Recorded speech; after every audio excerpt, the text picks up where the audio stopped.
every number they've been dominant. So I kind of take the other side of the coin. I'm naturally a contrarian, but I kind of take the other side of the coin. Can they keep this up?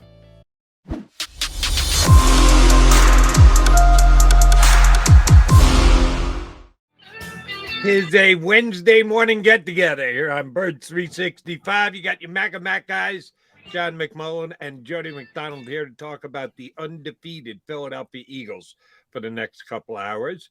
Johnny Mac, how you feeling this morning? I'm doing well. How are you, Jody? I'm doing better than well. I have to admit something. Here we go. I cheated this morning. Oh. Every morning I get up and 29 out of 30 days, I have cereal for breakfast. It's just easy. It's quick. I grab a bar, come downstairs. I start to prep to join you here on Birds 365. And I split my cereal. I have Heart Healthy Cheerios, half a bowl. And then I have some kind of cereal that I probably shouldn't eat that's got too much sugar on it. And I've got 3 or 4 different boxes, and I just like kind of rotate them. But I put the Cheerios in there every day to try and make myself feel good about eating well. I like the Cheerios. I eat the Cheerios. I like the ones with the hearts. And by the way, the one Heart Healthy, yeah. Oh, yeah, that's what I have every day. Yeah. Today, I had sugared cereal and sugared cereal. Wow. I was just in too good a mood after the Phillies win in game 1 of the NLCS. Yours truly was on the air till 2 o'clock in the morning, so a little bit of a short turnaround. So I said, the extra, talking myself into the extra cereal will help me get through the show today. Don't worry about the coffee, but that extra sugar on the cereal will get you going. So I went Fruity Pebbles with marshmallows. Fruity Pebbles. Yes. I'm surprised your wife lets that in the house. See, that's how I purchased it for myself. Wow, there we go. And Lucky Charms. I'm a marshmallow guy. I like marshmallows in my cereal. So no cut in half with Heart Healthy Cheerios today. Pure sugar. So I'm up, I'm pumped. Good. I'm ready to talk Eagles football with you for the next 2 hours. I need that. I need that energy. I need you to pick me up. I got it in. Yeah, some of these baseball games, whoo, they take a long time. But it's last night didn't. Last night was quick. No, they had 4 friggin' hits for the entire game between both teams. I'm a Yankees guy, so I'm usually watching Yankees games, and they never even put the ball in the play, which drives me crazy. I mean, I don't enjoy the modern game, but the Phillies, by the way, are built for the playoffs. I mean, they got the top level of the starting rotation. Correct. They got the power. I mean, that's all you do in modern. You hit home runs or you strike out, and you need good starting pitching. Now, the bullpen has been holding up. If you have all three, you're ready to go. The Phillies are getting that kind of pitching from the back end of the bullpen. Both of the guys after Wheeler went 7, which we debated on the air. Oh, should have never taken them out. I'm not second guessing what Rob Thompson is doing these days. Every button he pushes seems to work for him. So, well, it's easy when your starter goes 7 and gives up 1 hit. Did he give up 1 hit? I believe. Yeah. Oh yeah, that's 1 hit. I mean, yeah, that's it. That's they should have left him in there, to be honest. But except they didn't need to. No, they didn't need to in hindsight. But when somebody's throwing a 1-hitter through 7 and he's at 80 something pitches, I mean, come on. Understood. I gotta leave him in there until there's a base runner at least. The 2 relievers did not give up a hit either. They came in through their clean innings. Yeah, they had an error in the 9th inning that made it kind of interesting, but certainly Alvarado was able to get the last 2 out. So Rob Thompson, once again, tip of the cap. Even when it seems to be a questionable call, the results come in and you find out it's not a question. And by the way, it's not even questionable by the modern baseball thinking. I mean, you get the guy out, but yeah, I'm kind of old school in that approach. I mean, if somebody's pitching lights out, I'm not touching him. Let him finish. If he can finish, let him finish. Understood. But Wheeler, because of the injury that he had late in the season, had not gotten through 7 innings in months since the last time he got I know. And that's not gotten to the 8th. So, and I'm going back to, yeah, I'm not Yeah, that Tom old. Seaver wasn't on the hill last. Yeah, Catfish Tom Hunter was Seaver, not pitching last night, Catfish Johnny Hunter, Mac. Don Drysdale, Yeah, Mike with no. 30-something complete games, This I is mean. MLB 2022 where things have changed. And things have changed for the Philadelphia Eagles that they've gotten off to a 6-0 start. They're not going to lose this week. I'm guaranteeing you. You want a bold prediction? You want a hot take? The Philadelphia Eagles will be undefeated when we do Birds 365 next week as well, because they are not playing. That's It very is the bye true. week. And you had a chance to hear from Nick Sirianni on his Monday gathering. And the coordinators yesterday know that they're going to keep it pretty much buttoned up. But learn anything of consequence from either of the coordinators who both, again, check the results. You can have nitpicking issues with the coordinators if you want. Here's the bottom line. They're 6-0. They're highly ranked on both offense and defense. Learn anything from the coordinators yesterday, J-Mac? Not really. I had some work being done at the house, so I couldn't be there live. So I was just listening in. I wanted to ask Jonathan Gannon about the tackling because, I've been doing my own self scout of this team, and I think, going through the first 6 games, the one issue that keeps popping up is tackling. They're not a good tackling team, um, and I wanted to ask him about that, but I didn't get the opportunity. Um, but I mean, overall, there's this narrative going around. I think that the Eagles haven't played a complete game, and what if they play a complete game? Well, nobody plays a complete game, honestly. Nobody. Perfection is that nebulous standard that everybody strives for, but you can't reach it. I've said all along, 6-0 is 6-0. Contextually, this is a very good team. Obviously, top 5 offense, top 5 defense. We've talked about the special teams part of it. Number 2 in scoring differential. Every number they've been dominant. So I kind of take the other side of the coin. I'm naturally a contrarian, but I kind of take the other side of the coin. Can they keep this up? Can they keep this up realistically? Is this, and I've used that term before, people, is this sustainable? I don't know if it is sustainable. I know it isn't sustainable if they don't start tackling better because, again, I've been doing my own self scout. So Detroit, they were terrible. We know that. That was the 14-15 missed tackle game. Terrible. So I went to the PFF grades. They were below average, well below average against Minnesota in week 2. They just blew them out. The one game they tackled well was Washington, and they blew them out. They have not tackled well now for 3 consecutive weeks, according to PFF. Below average against Jacksonville, terrible against Arizona, below average against Dallas. That has been a bigger issue than even special teams from a consistent. They've been consistently poor tackling, consistently poor. And that's a concern. That's my biggest concern as we go into the post bye. That's got it. And I start to ask myself, Jody, and I'll throw this at you, get your thoughts, because I've been talking about this since the off season. Son Reddick, great pass rusher, undersized. Kaiser White, great coverage linebacker, undersized. Chauncey Gardner Johnson has struggled all year tackling. Marcus Epps, he's not bringing the wood as a safety. He's not but you're not allowed to be, but still, he's not the intimidating tackling safety that you think. Other than TJ Edwards, who tackles well on it? Slay doesn't tackle that well.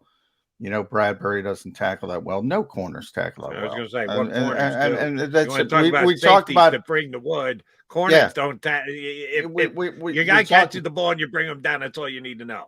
Modern baseball. We just talked about modern football. Corners don't tackle, right? Watch an SEC game. They don't tackle. Even at Alabama, they don't tackle. I don't know. If you get into a game against a team that can keep it close, that can run the football, is that jump up and bite you on the what? I don't know. I think you made the best point right there at the end. Run when other teams run the football against the Eagles. Ezekiel Elliott is going backwards. I don't think anybody would question that. He's not the runner that he once was. Damn if he didn't look like Ezekiel Elliott of about 2018-19 against the Eagles this past week. That's why I think their issue isn't that, not on pass plays. That all right, Marcus Epps hasn't laid anybody out. Okay, nobody lays anybody out anymore.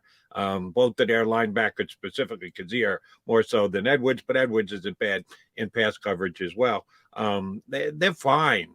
I don't think there's guys making plays in the middle of the field and breaking tackles and turning 8-yard slants into 40-yard gains. No, it's straight up against the run. And they use the big guy Davis for as many plays as they do. And you and I have gone over it. They're very slowly, incrementally increasing his snaps on an almost weekly basis. But this just isn't that good a running defense, a defense against the run when it comes to tackling. Plain and simple. And that's on their D-line. And Edwards is the better of the two tacklers, but he's had a couple of bad tackling games too. Arizona, yeah. Right. So their linebackers are good, but they're not perfect. Yeah, I think that's a legit question. Can they tackle better? Should they tackle better? Is the fact that they are at a couple of positions a little undersized actually a factor? I guess it kind of drops the weight on Hassan Reddick. If you're just purely looking at the undersized guys, Reddick and Kaiser White, they're part of it, but I'll point the finger at everybody. Hargrave, Fletcher, Brandon Graham. I know everybody loves him, but BG isn't this tackling monster either. So I think it's on everybody when it comes to being able to tackle against the run. Yeah, and they grade 13 different categories over every game, right? So, there's 6 games, so you're the math guy. 13 times 6. There's 1, 2, 3, 4, 5, 6, 7, 8, 9, 10 poor grades in all of those categories Out of over 6 78? grades. Yeah. And compared to other teams, that is really good. That is really good. 5 of them are tackling. Really? 5 of the 10. And 3 are special teams. So, which I think is obvious to people. But I don't think the tackling thing is as obvious. And they were really bad. You could see it. I think everybody knows they were really bad in Detroit. I think everybody knows they were really bad in Arizona. Those were the 2 really bad games. But they haven't been good otherwise as well. Only one game. They're above average in basically every single category in every game except tackling and special teams. Right, and we'll see. Howie Roseman has 13 days. The trade deadline is Tuesday, 2 weeks from yesterday. Is Howie Roseman going to go out and get a superstar special teams player? And if he is, could you at least give me a guess as to who he might be going after? Because I don't even know who that guy is. Yeah, who is that guy? I follow the National Football League pretty closely. You follow it even more closely than I do. Please name the superstar special teams. Well, and by the way, those guys aren't getting traded. I mean, those guys aren't getting traded. People bow. If you have a good special teams player, you have a Pro Bowl special teams player. You don't see Matthew Slater getting traded back in the day. Don't the Panthers have one of those guys because they're trading everyone else?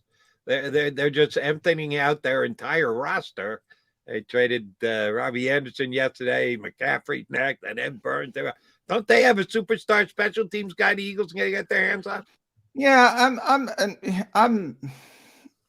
I don't know if there's a Chris Maragos out there who's so good at special teams he's going to change things anyway. I think you got to continue to work with the guys who have shown some aptitude for it. Zach McPherson has shown some aptitude.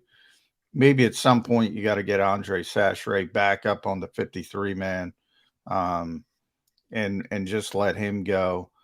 Josh Jobe, I know, has been doing a lot of it before he got hurt.